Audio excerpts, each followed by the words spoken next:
First of all pixel ল্যাবটি open করবেন। তারপর ডিলিট অপশনে ক্লিক করে এই লেখাটি ডিলিট করে দিবেন।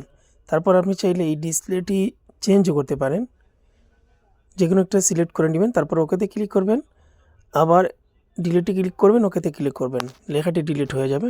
তারপর ইমেজ সাইজে ক্লিক করবেন, তারপর এখানে ক্লিক করবেন, প্রোফাইলে সিলেক্ট করবেন, তারপর ওকেতে ক্লিক করবেন, তারপর এখানে ক্লিক করবেন, তারপর টেক্সটে ক্লিক করবেন, তারপর এখানে ক্লিক করবেন, তারপর এই লেখাটা কাট করে দিবেন। তারপর আপনি যে নামটা লিখতে চাচ্ছেন সেই নামটার একটি অক্ষর লিখবেন, ওকেতে ক্লিক করবেন, তারপর এখানে জুম করে নেবেন, এখানে ক্লিক করে জুম করে নেবেন আপনার যতটুকু প্রয়োজন, তারপর টিক চিহ্ন করে দিবেন, তারপর এটা একটি সেন্টার করে নেবেন।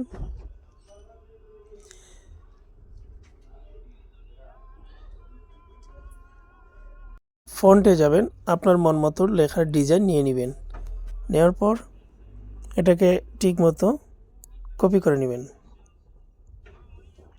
যে কয়টা সংখ্যা দরকার সেই কয়টা কপি করে নেবেন। আমি কপি করে নিচ্ছি, আমার 4টা দরকার, আমি ওই একটা দিয়ে 4টা কপি করে নিচ্ছি। এখন আমি একটা একটা করে চেঞ্জ করব। ওকে, এবার দ্বিতীয়টার মধ্যে ক্লিক করব। ওকে, 3টা হয়ে গেল।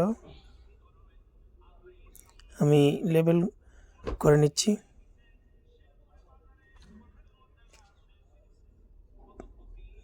তারপর সাইজ করে নেবেন।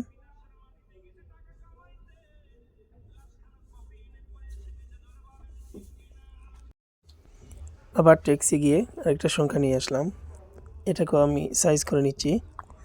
আপনি আপনার মতো করে সাইজ করে নেবেন, এখানে ক্লিক করবেন, আপনি কালার কম্বিনেশন করে নেবেন আপনার যেরকম কালার প্রয়োজন।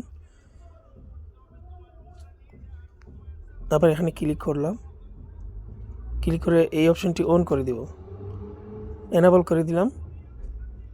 তারপর আবার আমি কালারটা কম্বিনেশন করে নিচ্ছি, আপনি আপনার মতো করে নেবেন।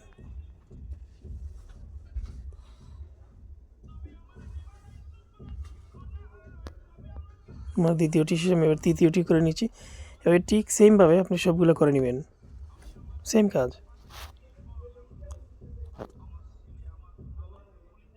তারপর এখানে কপি করে নিচ্ছি, আবার 3টা কপি করে নিচ্ছি। আমি ডাবল লেয়ার দেওয়ার জন্য আমি কপি করে নিলাম। আবার প্রত্যেকটা থেকে একটা থেকে নিলে কিন্তু হবে না, প্রত্যেকটা থেকে একটা একটা করে কপি করে নেবেন।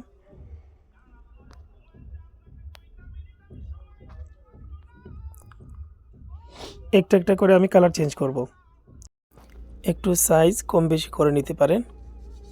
তারপর এখানে ক্লিক করবেন, তারপর এখান থেকে পিকচার নিয়ে আসবেন, বা আপনি যেটা দিয়ে লেখাটি সাজাতে চান। আমি একটা গোল্ডেন কালার পিকচার নিয়ে আসলাম, দেখতেই পাচ্ছেন গোল্ডেন কালার হয়ে গেল। যে কালার চাচ্ছেন আপনি সেই কালারই করতে পারবেন। তারপর আবার এখানে যাবেন, তারপর এটা অফ করে দিবেন, দেখতেই পাচ্ছেন কালারটি চেঞ্জ হয়ে গেল। তারপর এখানে ক্লিক করবেন,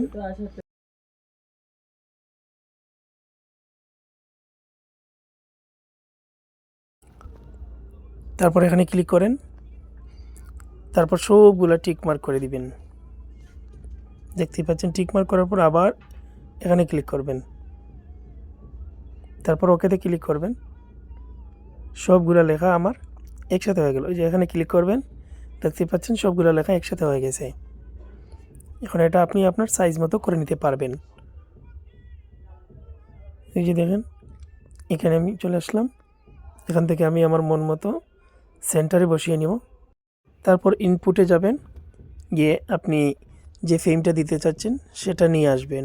আমি আমার চয়েসের ফ্রেমটা নিয়ে আসছি, টিকমার্ক করে দেব। দেখতে পাচ্ছেন এখানে স্ক্রল করে টান দিয়ে ফুল করে দেব, তারপর লেবেল করে নেব। লেবেল করার পর আপনি জায়গা মতো বসিয়ে নেবেন, তারপর এটা স্ক্রল করে ধরে নিচে নামিয়ে নিয়ে আসবেন। দেখতে পাচ্ছেন লেখাটা উপরে চলে আসলো। লেয়ারে ক্লিক করবেন, এটা চলে যাবে। এখন আপনি সেন্টার করে নেবেন, এখানে ক্লিক করলেই ব্যাকগ্রাউন্ডটা চেঞ্জ হয়ে যাবে। তারপর সেভে ক্লিক করবেন, তারপরে সেভ করে দিবেন। আপনার গ্যালারিতে চলে গেল। কাজ কমপ্লিট। আমি আমার মতো করে নিয়েছি, আপনি আপনার মন মতো সাজিয়ে নেবেন। সবাই ভালো থাকেন, সুস্থ থাকেন, দেখা হবে নেক্সট ভিডিওতে। আল্লাহ হাফেজ।